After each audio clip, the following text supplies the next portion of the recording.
Hello, ladies and gentlemen. Welcome to episode 9 of the Kingsmen Sports Podcast. Alone to start this one, Luke had a prior engagement we already knew about, so we knew he wasn't going to be on this week to talk about the NBA Finals. Right now, 3 games in to the series, and Boston's up 2-1. So I'm just going to go on a quick rundown of what's gone on in the first few games. I apologize for the bad voice, a little bit under the weather right now, so probably a good thing Luke wasn't able to come in and record. Keep everyone healthy.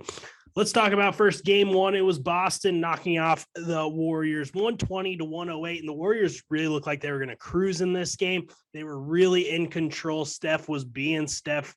Had a Jordan Poole start playing pretty well as well. Klay Thompson shot the ball well, but then got to the fourth quarter. Golden State only puts up 16 points in the fourth quarter. Boston also gets really hot in the fourth. They put up 40 to come from behind a polish off game one. And what was really a stunner, I mean, I think everyone kind of chalked that one up to Golden State after the third quarter was complete, but all fighting the Celtics, something you gotta watch out for with Boston is they're never out of a ball game with the way that they can shoot the basketball. So gotta be careful of those late game comebacks for Boston. We saw that in game one, and I think that really woke up the Warriors for game two. In game two, the Celtics really struggled shooting the basketball. They shot just 37% from the field, a really tough game. Jason Tatum shot the ball pretty well. He finished with 28 points. Jaylen Brown also shot well. He finished with 17, but just really didn't have the scoring there to compete with, especially the starters for the Warriors. Steph dropping 29. Then you also had Klay and Wiggins with 11 apiece. So tough go of things game two for Boston. The Warriors really didn't play extremely well in game two, didn't have an eye-popping performance, but Boston just struggled. It's what you see from the Celtics throughout the playoffs. They'll have those games where they just struggle shooting the ball, but they normally bounce back pretty well. That was the case game two. They just could not knock down their open jumpers, open shots. And the Warriors knew that they had to get one at home. It was a must win for Golden State before heading to Boston. So they came in, they took care of business. Again, I wasn't really impressed with the way Golden State played. Not that they played bad by any means, but just Boston did not play well. Golden State didn't really have to play well. They played good enough to get the job done, even up the series at one apiece. And then game three last night, the Celtics, they made up for that poor shooting performance in game two by shooting 48% from the field in game three. Jason Tatum dropping 26, Jaylen Brown 27, Marcus Smart had 24. If Marcus Smart's getting you 20 plus, it's going to be a pretty good day, especially when Tatum and Brown are shooting the basketball pretty well. And we kind of talked about it throughout the playoffs. I mean, we've known about Jason Tatum. He's a star in the making. We all know that he's going to be an MVP caliber player here in the near future. He's probably already there now. But Jaylen Brown's been the one that's really impressed me all throughout the playoffs. I mean, he has consistently played above and beyond, just continues to get better scoring. He's a guy who reminds me a lot of Chris Middleton. He's not going to be the superstar on the team, but you got to at least game plan for him because he can flirt with 30 constantly every night. Jaylen Brown, I mean, I've been blown away by his performance here in the postseason. I think he's a guy you got to really look at as being that's the guy who might get the Celtics over the top and get them this finals win. Now that they're up 2-1 after that 116-100 victory. Steph Curry, I mean, he played really well, 31 points. Klay dropped 25. Andrew Wiggins had 18, but nobody else really did much. Jordan Poole had 10.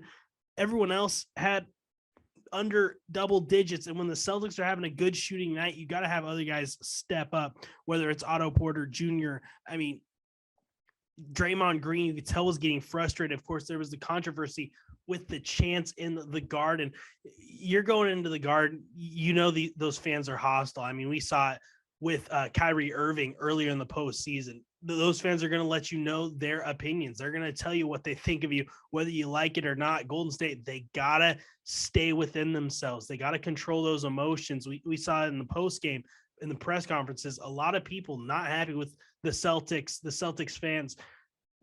I honestly, I don't like the chanting necessarily what they were saying. I'm not going to repeat it. It was a 4-letter word to Draymond Green, but I mean, it's what you got to expect when you're playing on a hostile environment like that. Boston's not the only place that is going to have chants like that, but Golden State just got to stay within themselves, and they got to bounce back now. They can't go back 3-1 head home. It's going to be a long, tough fight if that happens. So they really got to get this win back over Boston, get things back in their favor, try and get back home court advantage. It's going to be a tough fight, though. I'm starting to think that the Celtics are going to take care of business. I don't see them losing in Boston. I think it's going to be 3-1 headed back to Golden State, back to the Bay Area. And it's going to be a very tough road for the Warriors. But hey, I'm never going to write off Steph and Clay and Draymond, and especially Jordan Poole, still having some growing pains in the playoffs, but I don't feel comfortable betting against the Warriors yet. But this game 4 is very pivotal, a win for the Warriors, and I think the series is theirs, a win for the Celtics, and I think they're going to take it. So for me, this is game 4. This is the winner, I think, is going to be the one who is winning the NBA championship when it's all said and done. That'll do it for our quick little NBA Finals recap. When we come back, Jacob will hop on. We're going to talk about some interesting things happening in the world of baseball, talk about the Colorado Rockies, Mount Rushmore, and later on, we're going to talk about football. We look all the way back to 2010 and ranked every number 1 draft pick from Sam Bradford to Trevor Lawrence. That's all coming up on the Kingsmen.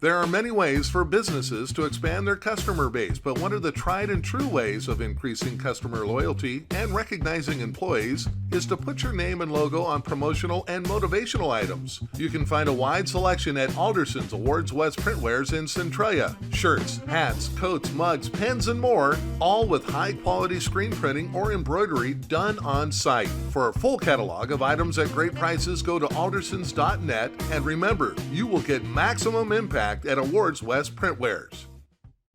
Welcome back, ladies and gentlemen. Jacob hopping on to talk some baseball to start. And actually, we're going to start off with some breaking news. At the time of recording this, of course, by the time this comes out, it'll be 2-day-old news.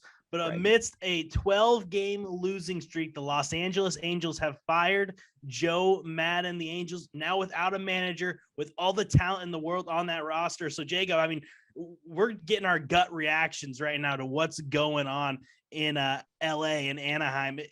I mean, they were on top of the world just about a month ago, and now all of a sudden their manager's fired.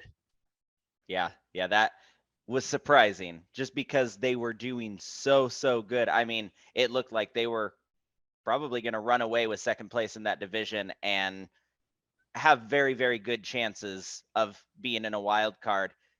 They're joining the rest of that division below 500 now, kind of sinking in with the rest of the basement guys, and they're looking for answers. And I guess that was what they decided on.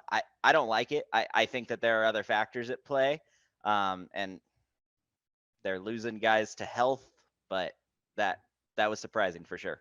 Yeah, and I'm right there with you. I think they're kind of over-exaggerating. It's almost like a panic move by the Angels. Right. I mean, Joe Maddon, he's gone through slides like this. He's turned the team around. But I mean, look at Mike Trout. He's on one of the worst slumps of his career right now. He is really, really struggling. And they got a lot of young guys who all of a sudden have taken a step back from where they were in the earlier portion of the year. They're in slumps. I mean, Jared Walsh, Taylor Ward, a lot of guys are just having rough times. And 12-game losing streak, yeah, it's rough. But I mean, for that to be the deciding factor, because you can't look at anything else that's happened this season, been like, yeah, Joe Maddon might be a problem. They've been playing really good baseball. So I think a panic move, this fits that description perfectly.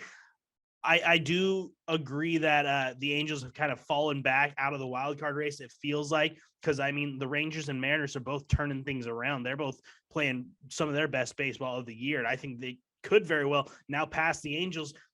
And when you're playing games without a manager or without a guy you really have bonded with, that can take the morale out of the team. So I don't think things are necessarily going to get better because of them taking out a veteran, a guy who's won a World Series like Joe Maddon. Right. And we've talked about it before, but Ohtani always being a special case, he came into that. Well, I guess he was there a little beforehand, but he developed into that role with Maddon there, figuring out how that all works. And I know the interim has been paying attention, but I don't think he's going to have that experience to know, okay, this is a situation where we could take advantage of this rule because of these reasons. It's brand new. Exactly. And I give all the credit to Joe Maddon on how they've used Ohtani, because Mike Scioscia, I mean, Ohtani wasn't really doing much there. The way that they were using him, he was only playing about 3 out of 5 games in pitching or hitting. So I think Joe Maddon really had that perfected on how to use him. And now, yeah, like you said, someone's going to come in and at least they have the blueprint on how to use him. But I mean, there's so many different variables that are also going into this. It's really going to be interesting to see what happens with the Angels. And I mean, they're making a trip to Seattle here in just a week and a half. So we're going to see firsthand what the Angels are doing. It's going to be very interesting. But my gut reaction is I don't like the move. I think they weren't in a terrible spot. Of course, 12-game losing streak isn't fun, but for that to be the sole reason you fire a guy, that's just rough. I get, again, the Phillies just fired Joe Girardi, my NL Manager of the Year pick, so obviously that's not working out. But I understood that one a lot more than what's going on with Joe Maddon. I don't think that the Angels have hit that, wow, this is a disappointing season. It's a disappointing streak, absolutely. Phillies, you're wondering what's going on. You are looking to pass that blame. Angels, you just got to turn it around. The Phillies have played bad baseball all year. They've been very inconsistent. The Angels, it's been one bad stretch. Everything else has been very good. So yeah, I think a panic move, and I think the Angels fans and players are gonna look back on this and say, probably jumped the gun quite a bit here. Right. And they're going to a guy who doesn't have a lot of Major League Baseball experience as a player, sure, but Phil Nevin coached some minor league, just really got hired on as the third base coach. And now they're going to a guy who, I mean, doesn't have near the resume of Maddon. Yeah, and no one's going to. Maddon has one of the best resumes as a manager in baseball right now. But yeah, it's going to be interesting. Baseball. I'm not going to go that far, but yes, he's one of the most decorated managers in the game right now. And I 100% agree with what you said about Nevin. I mean, good player, never a spectacular player, but it's a whole different monster trying to manage a team, especially a team that has high expectations like the Angels do and have kind of floundered around for the last few seasons. So going to be interesting to see what happens with the Angels from now. We're going to go ahead and talk about umpires now. And this is a topic that he told me no. Pretty heated. When it comes to the umpiring in baseball, especially, there's been a lot of talk about the automated strike zone, the robo umps. I am just going to get out of the way right away. I'm not a fan of that idea. Again, there's got to be something done about umpiring because there are some guys that are just bad, that just really struggle. Not going to mention any names, but I mean, we just talked about the Angels. There's another Angel that really is not up to par with the rest of them. Might have said, you suck at your job, but we can't do anything about it. Which I think there is something to be done about it. And here's my thoughts, my idea is an umpire, especially a plate umpire, when you're calling a game behind the plate, you should be able to hit a certain percentage. You need to have a minimum that you have to hit. If you don't, you're fined. I think that is the way to kind of get these guys to kind of keep practicing, dial it back in. And I know that some people say that they want to have like an option. They can send umpires down to like the minor leagues, but then you're just going to rush guys up who might not be ready and things could be just as bad or even worse. So I don't think that's the answer, but I think a fining system, if you're hitting below a certain percentage, again, I don't think umpires would be a fan of that. Obviously, I think that might create some issues, but I mean, we're seeing a lot of missed calls this season. I like your idea. Tell you the truth, what I think, they keep adding more and more types of plays to the you can challenge that. That's challengeable. That's not challengeable. They're doing that in all sports because they realize that it matters. You can't just have oh, you can't challenge that. Sorry, we messed up. That is not okay in professional sports anymore. We have the ability to see pretty much beyond a doubt what happened. And so I think that the main factor is adding more plays, and to be honest, that might include balls and strikes into this is challengeable or this isn't. Now, on the other side of that coin, I hate it being sent to New York.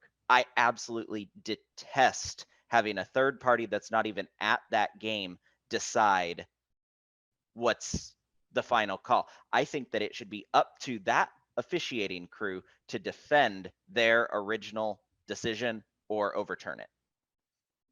Here's my issue with that is,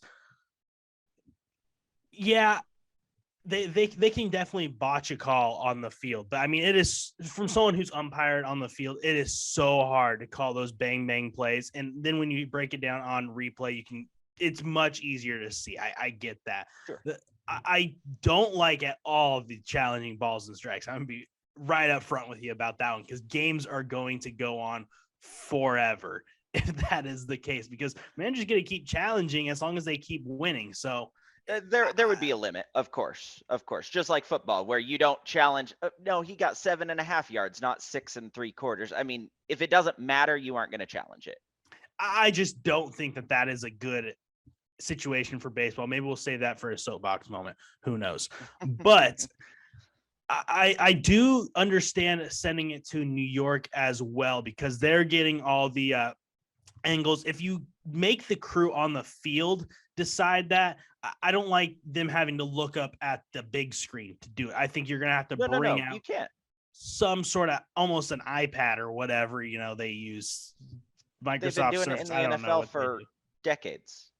But they're also they getting word from New York. Not they used to go under the hood, but they'd also talk to guys that were not there. That's been what replay's been the entire time. But when they're talking to guys who aren't there, it's more about the ruling itself than what they're seeing actually happen. So it's a combination of both. It's a combination of both. The way I think football does it much better than baseball does. I'll put that out there right away. The way football handles it, it seems pretty quick. Baseball, I mean, you just having umpires stand on the field looking up at the big screen. I agree that they should have some sort of, like I said, iPad or something, and those officials that are on the field can communicate with New York, and they can talk, they can converse and come to an agreement together. I think you need both parts of that to really have a successful replay review system, in my opinion. So who do you say gets the final say so? Here's the thing. When it comes down to it, there's normally an obvious call, and if there's not, then they just stick with whatever the call it was on the field. So I don't know if you really need one guy stepping up and saying, no, this is the call. This is you have them voice their opinion. And if you have, say, one guy in New York, you normally have the crew chief of the umpiring crew, and you have the guy who made the call, or normally they bring in another guy if it was the crew chief who did make the call. I mean, there's 2 out of 3. Why not? I mean, if 2 guys see something, majority rules. I mean, that's how every other sport does it. You look at MMA, boxing judging, right. All 3 might see it different, but 2 are going to have the same winner 9 times out of 10. So I think there could be an option as well. Go with the majority rules kind of thing. Okay. Yeah, I kind of like that. I still like where it's back in the umpire's crew, not just the individual umpire, but the crew who made the decision, going and defending their decision and either dying on that hill or saying, nope, that was our bad. I mean, we just passed the anniversary of the blown perfect game. Jim Joyce and Armando Galarraga. Yep. I wasn't going to mention names, but I mean, everyone knows what I'm talking about. If anyone would have taken a look at a replay and been able to reverse that call, the umpire at first 100% would have said, oh yeah, no, I couldn't see that angle. That was my bad. It's over.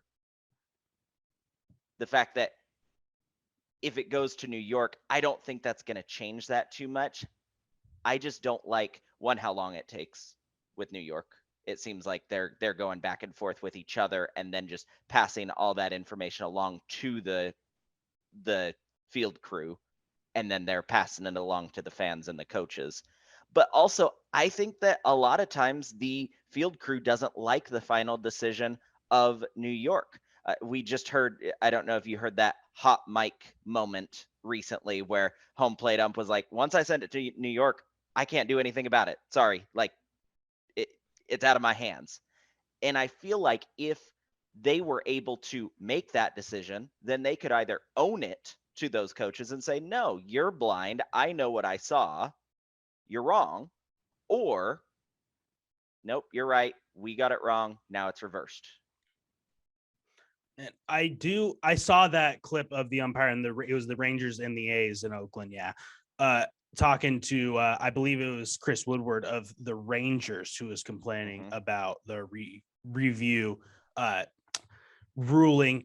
And I think umpires use that to kind of cool down a situation, because by rule, and I think this is a good rule, if a manager comes out to argue a call after it was replay reviewed, that's an ejection, which I think makes sense because they just looked at it. Nothing's going to change. They literally broke it down frame by frame, came up with something. So I like that rule. It's just, I agree, baseball, the replay system is not optimized, I guess you could say. Right. They definitely need to look at how to speed things up. But I just, when it comes to umpiring, and here's what really drives me crazy, when fans complain that umpires are costing them a game, get off your high horse. The umpires do not care at all who wins the baseball game. They could not care less.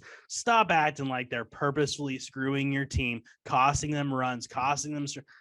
It's a hard job, and it's a job that nobody wants, because when you're bad, you hear it from the entire world. You hear it from everyone. When you're good, nobody talks about you. Nobody says, hey, this umpire is doing a great job, which I think maybe we need some sort of an award, umpire of the year, whoever has the best percentage of calls right. I mean, it's just so bad. And then saying something, yeah, there needs to be perfection. Well, guess what? There's not perfection from players or coaches either. So let's just machines. If we go to the electronic strike zone, I've seen the trackers absolutely twitch out, and I'm sure that something would manage to go wrong even if we went to machine. I 100% agree with you there. And you're going to start seeing some absolutely disgusting pitches that barely clip the zone and end up being unhittable. Batters are going to have to get way up to the front of the box to have any hope of just putting the ball in play or fouling it off. So that's not going to work. And I think people are going to see that, because it's probably going to end up happening eventually that we're going to go to the automated strike zone. I absolutely can't stand the thought of that. But guess what? They don't ask my opinion. Other places already have, so I guess we'll probably follow suit. So there's our little umpire discussion, rant, whatever you want to call it. We're actually going to take a quick break. When we come back, we're then going to do the Colorado Rockies Mount Rushmore. That'll be coming up next year on the Kingsmen.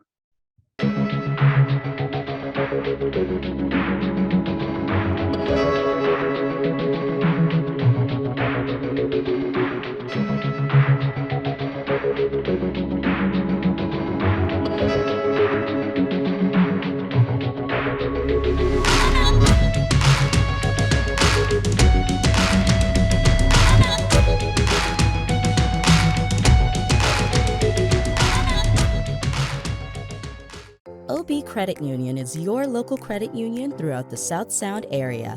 At OB Credit Union, you can open a personal savings account or checking account and plan for your financial future. David Littleton is a financial advisor, and he's waiting to hear from you today. Dave can help plan for your future and put in safeguards for when times get tough, while taking advantage of high-profit time periods. OB Credit Union is a longtime community member and supporter of local students. Stop in today at OB Credit Union in Lacey, Tumwater, and Tenino. Welcome back, ladies and gentlemen. It is now time for week 3 of our Mount Rushmore segment. This week, we're going to take a look at the Colorado Rockies. And when you think of the Colorado Rockies, of course, you think of Coors Field and you think of offense. Yep. A lot of good players have gone there and just seen their numbers explode because of the thin air. The ball just carries so much. So I'm going to go ahead and spoil that. I don't have a single pitcher listed in my top 4. I didn't even think of a single Nor do pitcher. I. The only one that came to mind was Ubaldo Jimenez, and he kind of flamed out. So let's go ahead and get things started with the first guy. I shouldn't say number 1, but I mean, I think it's the face of the Colorado Rockies. It's Todd Helton.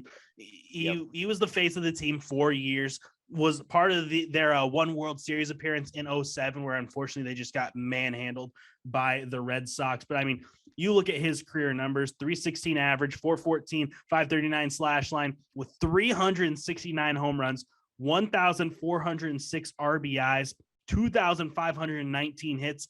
And when the thing that I really looked at was, man, I wonder how many more games he played than anyone else on the Rockies. He played in 9 total, over 930 more games in second place, which is just Charlie Blackmon. That is ridiculous. It is unbelievable how many games he played with the Rockies, and he played at a high level his entire career. Yeah. You could almost call him the Edgar Martinez of the Rockies, coming from Mariner fans. 17 years in the MLB, every single one of them as a Rocky, which happens to be his jersey number, which is retired. I think he was the first one. I think he might have gotten his jersey retired before Walker did. Spoiler, Walker's my number 2. But yeah, just offensive power machine. He hit 372 in the year 2000. Just didn't quit. There's still a chance we get to see him in Cooperstown. I wouldn't be mad about it at all. He was just an amazing homegrown player that the Rockies probably wouldn't have even kept today. So props to him for living before the current management took over. Right. Congratulations. You avoided that disaster. But I think Todd Helton should be in the Hall of Fame. Also a little bit underrated defensively. You see him back in the day, he would all of a sudden pop up Sports Center top 10. He's flashing the leather, making some great defensive play. So, I mean, when you balance out the offense with the defense like he did, he's a Hall of Famer. I think you got to put him in there. I get the argument. Yeah, he played in Colorado, but guess what? He still had to produce, still had to hit the ball. We've seen a lot of guys play in Colorado that didn't have success. So Todd Helton, without a doubt, he's the first guy I think of when I even think of the Colorado Rockies. He's 100% up there. Number 2, another guy you think of, it's Larry Walker, the only member of the Colorado Rockies that's in the MLB Hall of Fame as of right now. 334, 426, 618 slash line, 258 home runs. He had more. Of course, he bounced around a little bit more than Todd Helton did. 848 RBIs, 1,361 hits. He was a power hitting right fielder. I mean, that's what they paid him to do. That's what he did. He went in and hit bombs. Did have that infamous moment where he caught the fly ball and flipped it in the outfield when there was only out number 2. So that one's going to stick with him. But I mean, just a really solid player. Kind of one who danced through the steroid era. There's been some questions about him, but I mean, nothing that you can really circle and look at like, yeah, this guy was a steroid user. It wouldn't surprise me either way, but I mean, he's just a phenomenal power hitter, can really do it all, and did exactly what the Rockies wanted to do. And yeah, when you're the only member of a team in the Hall of Fame, you're going to be on their Mount Rushmore without a doubt. Absolutely. And he's wearing a Rockies hat on his Hall of Fame plaque. So the only reason I have him lower than Helton is because he was a superstar before he got to Colorado. Like you said, he kind of bounced around, but he did some great work in Colorado. He's my number 2, racked up over 48 wins above replacement in Colorado alone. I mean, just a phenomenal player. He appeared in 4 of his 5 All-Star games in Colorado, won just a plethora of Golden Gloves, Silver Sluggers, even an MVP. So without a doubt, that gets you on that face of the mountain. And he was really the first big name that the Rockies had. He was the first guy who you really looked at as the face of the franchise. It was Larry Walker. So yeah, top 2 were pretty easy. We're going to go to number 3, where we're both still in agreement. It's Troy Tulowitzki for us. A fantastic shortstop. I mean, one of the best defensive players of that generation of the late 2000s, early 2010s. He just flashed the leather. Again, part of that 2007 World Series where they fell just short, but 188 home runs as a shortstop, 657 RBIs, 1,165 hits. Again, these stats that I read off are just with the Rockies.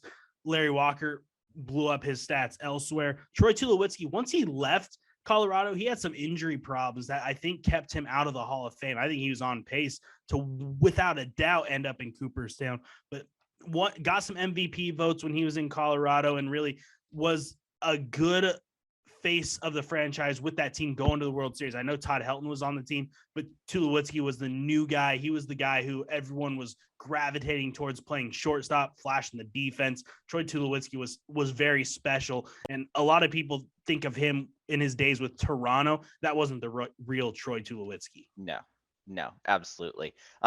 One of my favorite plays of him ever is the unassisted triple play. I mean, how often? It's the only one that I remember seeing where I was actually watching. I could go back and look on YouTube and see others, but that one, I'm like, I actually remember that one happening. Just another homegrown prime talent that also didn't really get along with the front office. Missed Rookie of the Year by one of the tightest Rookie of the Year races I've ever seen. In 2007, when again the team only World Series appearance, it was him and Holiday the primary reason that they made it that far. They were just having phenomenal years, and so with Colorado, he was on the All-Star team more often than he wasn't. Defense just spectacular, very, very dependable hitter.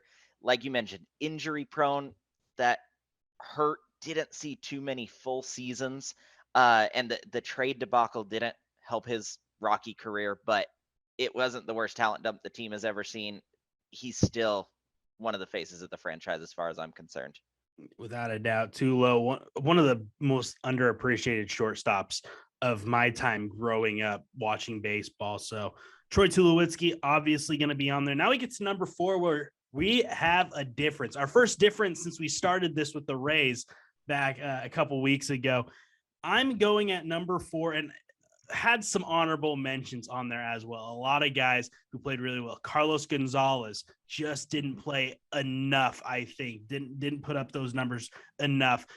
The one it came down to Nolan Arenado against Charlie Blackmon for me. Those were the two I was going back and forth. I'm like, man, this is tough. Blackmon's still doing it in Colorado, still having a lot of success, had an unbelievable career. But when it came down to it, I just could not overlook Nolan Arenado's defense. I put Nolan Arenado number 4. Blackmon could very well pass him in a year or two because he's still going to be with Colorado. But Arenado, 293, 349, 541 slash line, 235 home runs, 760 RBIs, over 1,200 hits as a member of the Rockies. And he did that on a lot of thin teams that didn't have a lot of talent surrounding him. And man, his defense, he's the best defender I think I've ever seen on a baseball field. He is unbelievable. There's not a play he can't make over there at third. Yeah, he had a big falling out with the front office, but again, like you've alluded to, a lot of people have, because that front office just, I still don't understand what they're doing. But I mean, he was the guy for the Rockies. He was the one that people were paying to see him in Trevor's Story. But Nolan Arenado, just defense alone, I think gets him on there. But when you add in how much he produced on offense, he gets the last spot for me. Yeah, I agree with almost everything you said. One of the best third basemen in the league right now. If he continues, possibly one of the best third basemen of all time. Could have been easily one of the greatest Rockies of all time, and the front office just pissed away that loyalty. Just completely mistreated the team, the fans, the player, everything, and he was gone. The reason that I have him in my honorable mentions and not on the Mount Rushmore is not because of the way he played, but because him, by extension of the front office, he has dealt the team such a devastating blow. Colorado is going to have to go through such a tough rebuild, and they don't have the money or the farm system to make it tolerable for the fans. And so if he continues to play the way he's been playing, and it looks like he is, he's going to be a Hall of Fame candidate. And I do not think he's going to wear a Rockies hat. That's why I don't have him here. It's interesting because, I mean, the Rockies clearly have the money. I disagree with that point because they just paid Chris Bryant a lot of it, a ton of money. They spent all the money they saved on Arenado. They paid $50 million to get rid of Arenado. Most lopsided trade I've ever seen in baseball. And then they spend it all on a third baseman who has been very productive, is not as good of a fit or as long-term of a fit as Arenado would have been if they just kept him instead. 100% agree. 100% agree there. That Arenado was the guy they should have kept, but they burned that bridge. But I mean, they've got the money. They've got some talent still to put up fighting ball club. I mean, they got off to a great start. They're not a pushover at all. But yeah, the front office, they ruined a lot. The Rockies could have been the biggest competitor for the Dodgers here in this era. But yeah, they completely messed it up. But I'm more curious who you have as number 4. Yep. So I went back into the 90s, Vinny Castilla. And so this is a kid from Oaxaca, Mexico, got stolen by the Mexican team he played for, went to Atlanta, and then in turn got stolen from Atlanta to Colorado with the expansion draft. So I absolutely love that history there. One of the first guys that they chose to build this team around, and he was nobody when he first came. He was still learning how to play in the bigs. By the mid to late 90s, he was an unsung elite. The best years, 94 through 98, he hit above 300 for 5 consecutive years in a row, made the All-Star game twice, 3 Silver Sluggers, pretty decent MVP runnings, but it was the 90s. I mean, you just got destroyed by the big names of the day. Got traded to Tampa, floated around a little bit before coming back to Colorado as a 36-year-old, led the MLB in RBIs. All in all, best hitter I've ever seen from a Mexican player, and just a fantastic Rockies resume. Had to go back into the day, pull him out. That's where I rounded it out.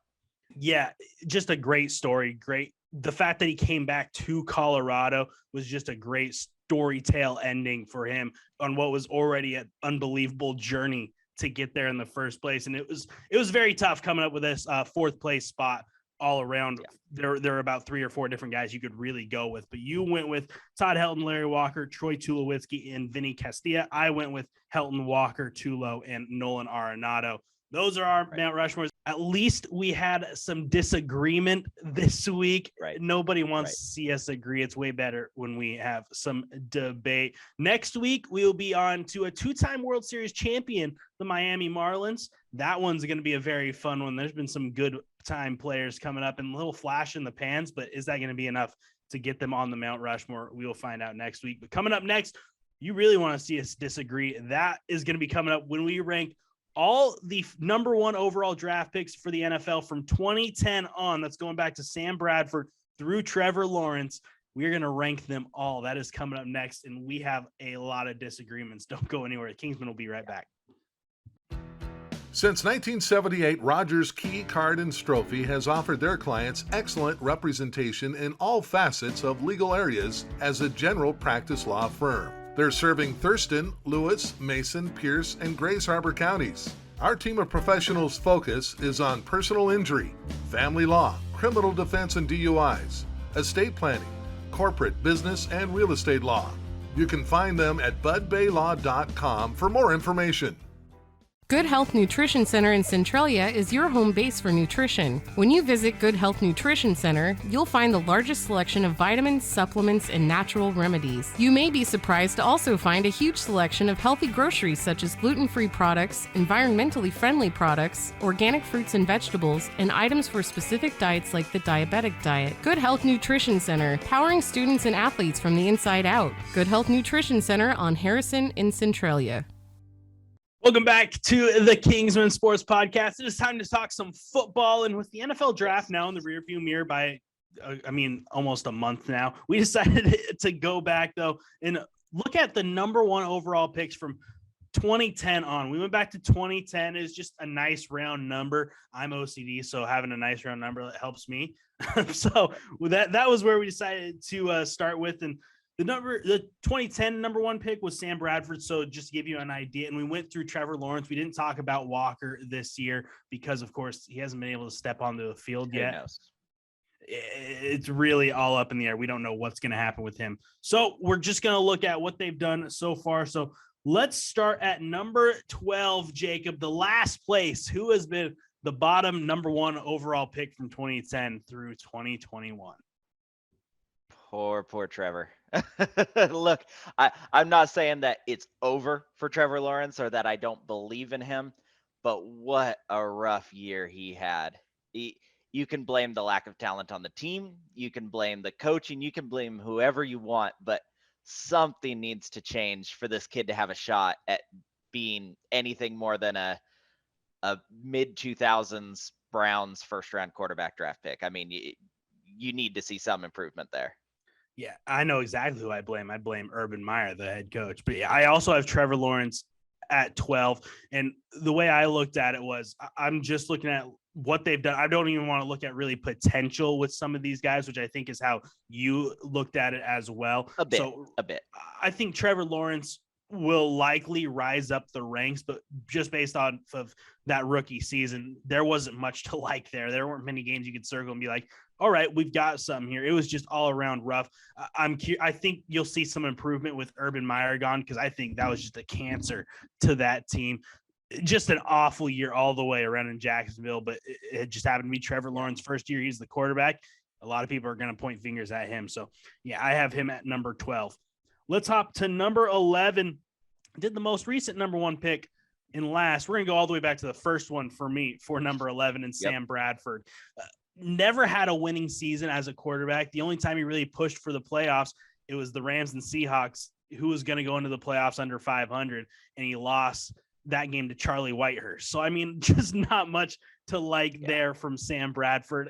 And injuries really took out most of his career. He could never stay healthy. So, again, Sam Bradford, unfortunate circumstances, and just never really showed a ton of potential when he did get on the field. Yeah, I also have him right there with you. Rookie of the year, and then just fell off a cliff. And yeah, there were a lot of injuries. There's just a lot of disappointing seasons when it comes to Sam Bradford playing. It's enough said. He played with a bunch of different teams and couldn't stay on the field. He went 2-0 with the Vikings. So, I mean, winning record there before he got hurt. And guess what? Case Keenum came in and almost took him to the Super Bowl. So, obviously didn't need too much their backup quarterbacks. They do. It's weird. It's really weird. Let's jump into number 10. Who'd you got there? I got Baker. You know, I was just speaking about those poor quarterbacks that the Browns just destroy their hopes and dreams. I still have faith in Baker to be a decent quarterback somewhere. I don't see him as the team leader that makes just a fantastic quarterback, and I definitely don't see him on the Browns. Even if the Deshaun Watson thing doesn't work out for Cleveland, the way that Cleveland has treated Baker this year has been abysmal. He should and will be gone, if not this year, then next. Run fast, run hard, and just hope that he plays better, because it's a Browns team that always seems to not work out as they planned, no matter the talent, but the talent's there with him. I still think he's got some hope there. So number 10, you put Baker. I put Jameis Winston at number 10, and it was for the strict fact he's never been to the playoffs, never got there. And the years he does light it up, touchdowns, of course, just a few years ago, we remember the 30+ touchdowns, 30+ interceptions. He turns the ball over way too much. And he looks like there might be something there, some rejuvenation in New Orleans. It'll be interesting to see if that shows still without Sean Payton and him coming off the injury. But, I mean, there's just not much there with Jameis Winston. He can get you the big plays, but he's going to turn the ball over more times than he gets that long touchdown. Just look good at Florida State. Again, one of those guys who kind of had a year or two in college where they looked really good and everyone bought in, and just didn't work out. And again, not on a great team. Tampa Bay wasn't fantastic, but then they got the weapons for him. The Mike Evans, Chris Godwin still didn't do much. So got to put Jameis at number 10. Number 9, that's where I have Baker Mayfield. Okay. I've got Baker at 9. I put him above Jameis because Baker took the Browns to the playoffs and won a playoff game, almost beat the Chiefs to send the Browns to the AFC Championship. Again, I'm a Baker guy. I'll tell anyone, ask anyone who I've talked about the Browns and Baker Mayfield with. I like Baker. I think that there's still something there. I hope he gets another shot. I agree with you 1000%. It won't be in Cleveland. It almost seems like, those girls that kind of try and keep the guy on the hook, try and keep him around just in case, hey, it might not work out with this guy, but I've got this guy here just in case. Right. Watson gets suspended. At least we still have Baker over here. I don't think Baker's buying that. I think Baker's saying, hey, good luck. You guys figure it out. I'm not playing. I'll take the big old 0 this year. I'm making plenty from State Farm commercials. Good luck, guys. Right. I think Baker is going to end up somewhere else without a doubt. And I think I think there's still potential for some success there. The shoulder injury really hampered him last year. We'll find out how much when he gets another crack at being a starter and being healthy. Yeah, absolutely. And I just got him flip-flopped with you. Got Jamie's. Yes, I call him Jamie's. I'm sorry. I don't like him. I haven't liked him since his college days for reasons I'm not going to get into on this show. He is a decent to good quarterback. And I'll say he's probably one of the better backup quarterbacks in the league. I would never, even if I didn't dislike him, I would never want to be the owner or the coach that had to build a team around him. Just flat out.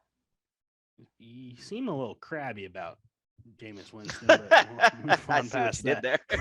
Who do you got at number 8 then? I got Goff at number 8. Jared Goff is a starting quarterback, and I'll expand on that a little bit. Jared Goff is going to be a starting quarterback for an NFL team in 2022, and that's more than what a lot of the quarterbacks on this list can confidently say. Something that something's not working out for this guy. There's been just way too much disappointment in his career, and I know it wasn't going well for him as a Ram. The wins just weren't coming, and going to the Lions is not going to help that whatsoever. But I do still think that there's a bit of hope there. There is talent there. And honestly, I would have taken Goff over Nick Foles as a secondary option for the Colts this year behind Matt Ryan. I think that would be a much more long-term, but a much more short-term success as well. And so I'm not done with Jared Goff. I don't think the league is done with Jared Goff, but boy, he's hurting. And going to Detroit, he actually played a lot better in Detroit than I think anyone, and I mean anyone, thought he would last season. At number 8, I'm going to go a little bit controversial here. This is my most controversial one, and you know who it is. I'm going Jadeveon Clowney at number 8. Yeah. And a big reason is that he only played a handful of years with Houston, only played 16 games with Houston one season. He had a couple where he got right around the 13, 14 mark, but just the health of him and the way he's bounced around, he's played all right when he's on the field. I'm not going to say he's been that number 1 overall pick caliber, but I mean, when he was with Houston, they had JJ Watt. That defense was loaded. He was going to put up numbers regardless. I don't think that necessarily he earned a lot of the reputation he got from being on that Houston defense. I think what made Jadeveon Clowney a superstar was his college career at South Carolina when he absolutely decapitated a Michigan player in a bowl game and palmed the football and picked it up and tried to go score. That's what I think of when I think of Jadeveon Clowney. I don't think of anything in the NFL. He hasn't been awful, but he hasn't done anything special. I've got him right there in the middle. I've got him at number 8. Okay, that's fair. I actually think my next guy is a bit more controversial than your Clowney. So I actually have Cam Newton coming in at number 7. Few very, very good seasons. I know. Not denying how great his career started off. Definitely not the team leader that I would want my quarterback to be, but the stats were there. I tell you, I can summarize Cam Newton's career with 3 statements. 1, Cam Newton can play football very well. Number 2, Cam Newton needs to have a level head to play football well. And number 3, Cam Newton refuses to do anything to give himself the ability to play with a level head.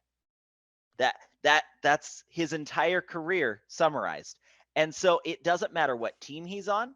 It doesn't matter if he just threw an interception or a touchdown. It doesn't matter if he's running the ball. He needs to cut the "I'm the biggest deal ever" BS out of his repertoire and just play the game that he has the talent to play. I don't think he's ever going to give himself the chance to do that. So, beginning of his career, all those accolades, that's great. And now no team wants to touch him. Yeah, well, I'll talk about Cam Newton here in a little bit because I've got him much higher than you do. But yeah, that's fair. Unbelievable play. Let's go to my number 7. That's where I have Jared Goff. So you had Goff at 8. I just had him at 7. So with Jared Goff, I mean, he went to a Super Bowl. The team was loaded, but I mean, you got to give him credit. He went to a Super Bowl, and with what he did with the Lions is what really kind of has me looking at him like, okay, he's not done yet. I agree with you. He's not done yet. When he left the Rams, I thought, okay, well, we're never going to hear from this guy again. I'm going to see the Packers play him twice a year for a few years, but then that'll be that. All of a sudden, I'm like, okay, they might actually have a guy that they can trust to kind of try and rebuild this team around. I'm not saying he's going to take the Lions to the next level where they're winning the division, competing for a spot in the Super Bowl.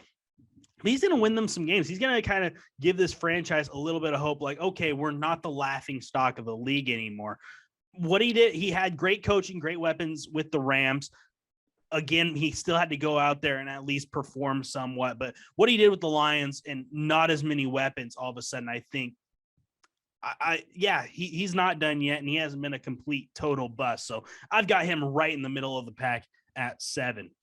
To number 6 we go, a more recent one. I've got Kyler Murray at 6. Again, okay. I've liked what I've seen from Kyler Murray, a Rookie of the Year winner. Hasn't really put together a complete season. I mean, he's normally really, really good in the first 8 games. Really good. MVP caliber. Looks just like a complete bust in the final 8 and now final 9, I guess, with the extra game. And then did not look good in the playoff matchup against the Rams at all last season. And also seems to be having some issues with the front office. Seems to kind of be saying, hey, maybe I don't want to be here.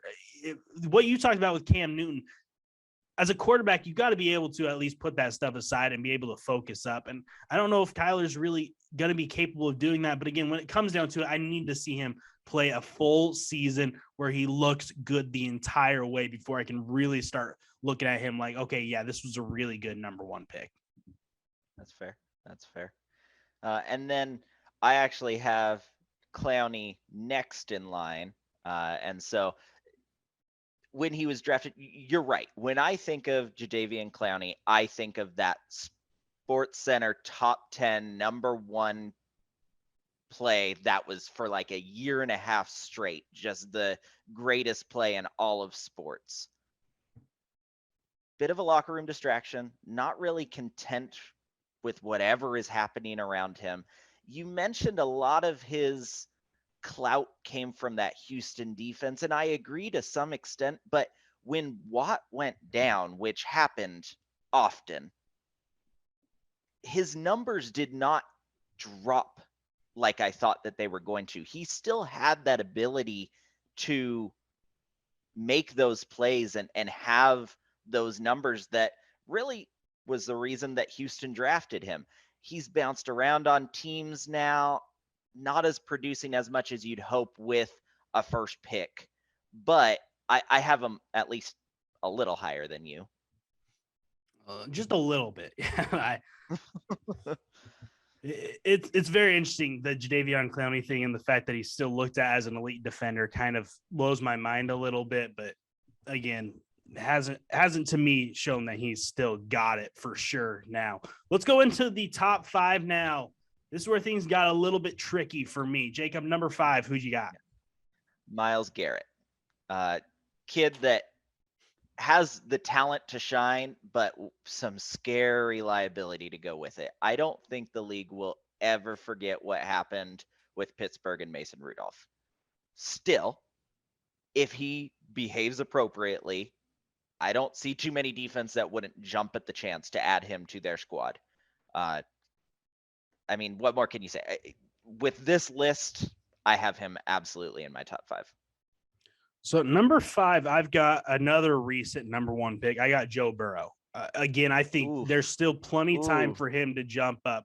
He just played his second season, and the first one did not go well. Second one, yeah, it went very well. He went to the Super Bowl. To no fault of his own, but he still got hurt. You can only say what actually happened. He got hurt. I mean, same thing we talked about with Sam Bradford. I'm sure it wasn't Sam Bradford's fault. He was getting hit. He'd like to not got hit, but I mean, Joe Burrow did have that injury, and the biggest issue with that is it took a lot of games away from him. So, I mean, we're looking at much fewer games for him. Again, I think he could end up as number 1 on this list for this timetable. But again, I got to go out there and see him continue to do it. And we talked about this before we went on air when we were kind of bouncing around ideas. We see a lot of guys have a lot of success early in their careers, and then defenses kind of figure them out. And you talked about he's not one of those flashy guys that it looks like you can just go out there and figure out. Until I go out there and see it, though, see that teams aren't figuring him out, see that he's just is that good, I can only go with what I feel like is an optimal spot or a good spot for him. And I think number 5 is very respectful of what he's done, leaves the door open for him to climb up higher in the future. But I just can't put him over these top 4 guys that I've got. See, and I built my list a little different than you, because even the guys that were, further back on the list or further back in age, if they've got more to give, I'm giving them that potential as part of the benefits that they bring to their team, if it's the team that they drafted or otherwise. And so, guys like Cam Newton that had great careers at first, and now I don't think they have much of a career left. I'm not putting them as high as somebody who world is still their oyster, and I can't wait to see what they do. So with that being said, number 4 for me, I have Eric Fisher. Part of a Super Bowl winning offensive line. Injuries are kind of hurting him now. When the Colts went out and signed him last year, absolutely loved it. To be honest, I still think he'd be a steal for someone to sign late this offseason, but he's not on a team right now. And I think that teams kind of know what they're looking for in an offensive lineman. I think there's a reason he's not signed. Could be that injuries are coming to get him. Could be that maybe, he is getting a little more up there in years than some of his competition. And so absolutely fantastic player. If I was a general manager with absolutely no more knowledge than I have right now, I would go out and offer him millions of dollars. But I have him rounding out at number 4, not any higher. So at number 4, I have you and Luke, both Colts fans. Okay. I've got Andrew Luck. And All right. I'm not going to lie, coming into this, I'm like, all right, I'm going to have Andrew Luck pretty low because he just didn't play long. I did too. Yeah. And when he was playing, he still had injury issues. But then I looked at it, I'm like, man, there are many guys who put up the numbers that he did in his short time. How can I just discredit that? Got to an AFC championship, never got to see him play in a Super Bowl, unfortunately. But I mean, he had it all. He had the leadership you wanted. I don't know if there was a smarter player in football than Andrew Luck in the time he was in the league. Just an absolute genius in every sense of the word. Very intelligent. Maybe Ryan Fitzpatrick, but okay, let's reel it back in. But the Wonderlic doesn't lie. Stanford graduate. He knew when to step away. And again, you see a lot of these guys try out there and keep going too long and just do unreversible damage to their bodies. You just can't take it back, and it's creating some horrible issues. Andrew Luck didn't want to be a part of that. He had kids at home he wanted to go be with, and just credit to him for having the courage to step away after, having that big contract, having a lot of people say, hey, the Colts, this is a Super Bowl team, for him being like, no, I can't do this anymore. Hats off to him, and a great career 100% on what was a stacked quarterback class that year as well. I actually have him at number 3. I was the same way. I was like, he didn't play that long. I can't just be a Colts fan and put him towards the top. And then I'm looking at the guys that I'm comparing him to, and I'm like, I would take the 6 healthy years we got out of him than 10 years with any of these other guys. Here's the thing, like you were saying, props to him for retiring, listening to his body, deciding when to call it quits. Shame on him for doing it right before the season started instead of right after that. That really hurt the team. However, if Grigson had put any stock into offensive line, if we had just a sliver of what we have now, Andrew Luck would still be playing football. Andrew Luck would still be right around top 5 in the league each and every year playing football. It hurts so bad to. I'm not a big football jersey guy. He's still one of the few Colts jerseys that I have splurged on because you could believe in that guy. Even if the rest of the team was not there, he gave you a chance. That's what you want in the quarterback. And you're right. He was a genius at the game. He was the perfect guy to replace Peyton Manning in that team. They didn't have to change their offense at all. And they got a guy who could scramble if needed. I mean, it was a perfect fit. And I really, really wish that the team would have taken better care of him because he could have been something very, very special. I see him talking and he's just loving life still right now with his book clubs and his Mr. Mom abilities, and good for him. Great short career. I don't mean to kick you while you're down, but to think about what the Colts could do with Andrew Luck and Jonathan Taylor with the offensive line they have now. Yikes. That would have been a big time problem. I know. We'll move on from that. Let's go to my number 3. This is where I have Cam Newton. And again, the only guy on this list to win an MVP award. I put a lot of stock in that. It was in that fantastic year. They went to the Super Bowl in 2015. And Cam Newton has all the tools, all the athletic ability to be probably the greatest quarterback of all time. It just never panned out. He had good teams, the 3-time Pro Bowl, 1 Rookie of the Year. The accolades are all there, which is why I do have him bumped up, because he did play absolute unbelievable football when he first got into the league.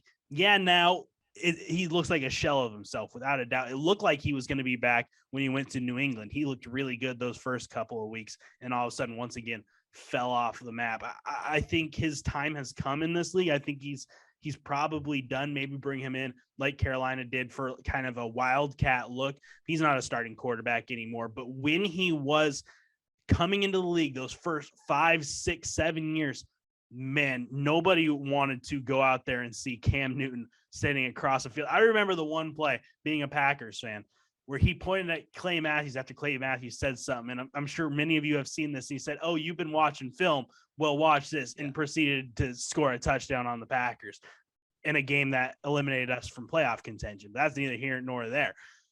He's just a special athlete, once in a lifetime caliber player. And again, it's a shame that he didn't live up to the full potential, but me having him at number 3 shows you just how much potential he had and how much he actually still did in the league. He was a special player. That is for sure.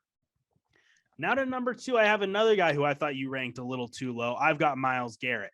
And yeah, you think of that incident with Mason Rudolph, but that's really it for him. That's really the only incident. He might jaw at players, but I mean, everyone does that occasionally. And if it wasn't for TJ Watt, he's probably the best AFC defensive player in the league right now. He is spectacular. The pass rushing capabilities are just really second to only TJ Watt in the NFL.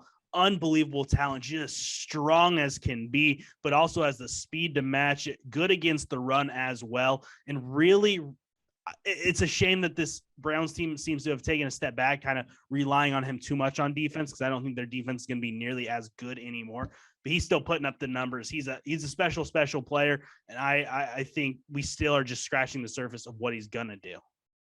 I hope so. I really hope that he keeps a mild head and doesn't have any further issues, because you just see that way too often, and with guys just going off the rails. And I like what he's doing on the field. I hope that that's the only incident he has in his career, and he enjoys just a lot of success. But my 1 and 2 both are more, they've still got that potential. And so, yeah, you did not rank them as high. I've got Kyler Murray at number 2. Arizona building that team around him, good or bad. I personally kind of agree with you. Defenses really tend to figure him out, and he doesn't finish seasons as well as his team would like him to. But he's still producing, and honestly, I don't think we've seen the best of Kyler. I think that there's more potential there. You mentioned maybe he doesn't want to be in Arizona. That for the type of quarterback they have, that's a weird offensive design. Their offense has so many good pieces that just don't seem to fit together. And so I feel like either on Arizona, where they continue to say, no, this is the face of our franchise, this is us moving forward, this is how we're going to develop our offensive strategy, our offensive roster, or elsewhere, I think he's going to have a really fun career to watch. And you also mentioned you have a young guy who I ranked low at number 1 as well. Yeah. Joe Burrow. I mean, without a doubt, the most special kid that I have seen in this draft class that we mentioned over the last decade plus. Him and Chase might be the scariest quarterback wide receiver combo. When this decade is done, I think they will be number 1 of the 2020s. I think that it's not even going to be close. I'm looking very, very forward to Joe Burrow's career. He's absolutely going to, I'll say it right now, I guarantee he will find his way back to a championship game. And I can't wait to see what he can do. It'd be amazing to have both Burrow and Jamar Chase say in a dynasty fantasy football league. Could you imagine having that team just locked and loaded for years to come? Man, I'd love to be that person. Not to mention Cooper Kupp as well, but I digress. Now let's take a look at my number 1. But hey, I got James Robinson. So. We won't talk about that disaster of a trade for you. My number 1, I've got Eric Fisher. The only one on this list to win a Super Bowl. That meant a lot to me. And you talked about he's had some injury issues. The stuff later, the more recent stuff is what really concerns me.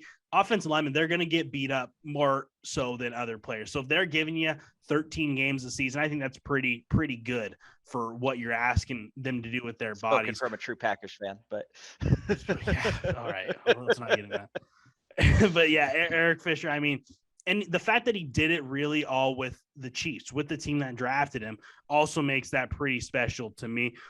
Played a long time. Again, when he signed with the Colts last year, I'm like, okay, now how do you stop Jonathan Taylor? How do you do it? Injuries, that was the answer. Injuries to that offensive line. Wentz is how you Carson Wentz. But just what Eric Fisher has been able to do, and again, with the same team, yeah, he kind of got in a good situation where Patrick Mahomes rolled into town and was able to help him win that Super Bowl. He started on that team. He was starting in the Super Bowl, played really, really well. And yeah, I mean, he does everything you want from an offensive lineman, and on a team that's been successful his entire career there, that's consistently been in the playoffs. Eric Fisher had to be my number 1 Super Bowl champion as well. Hats off. Again, it all depended on how you looked at this list, how you decided to rank them. You gave them the kind of the edge if they did still have years or stuff left to show, still had some potential left that they hadn't shown. I gave room for, okay, but I need to actually see that, but them live up to that potential, because otherwise I'd have Cam Newton at number 1. No one would have been, I wouldn't have listened to anyone trying to argue with me there. So there you go. There's our entire rankings of all the number 1 picks from 2010 through and now. And that'll do it for this episode of the Kingsmen Sports Podcast. Once again, we thank you so much for following along on what's been an absolute blast. I know Jacob and I have both completely enjoyed hopping on here every week, always wondering what the new topics are going to be. If there's a topic you want to see us talk about, just drop a comment on it. Yes, Peter, we saw the comment. We are going to talk NIL 100% when we get a little bit closer to college football season, because I have some very passionate takes on that as well. But next week, we will talk some more baseball. Again, our baseball topics kind of change. We do know we will talk about the Miami Marlins. Their Mount Rushmore will be next week, and we'll have some more football. And of course, Luke hopefully will be able to hop back on next week to talk about some more NBA finals. Again, he wasn't able to have our personal lives stuff going on there. But hopefully he'll be able to hop back on next week and talk about what's going on between the Warriors and the Celtics. But I'll do it this week. We will see you in 1 week's time for more of the Kingsmen Sports Podcast.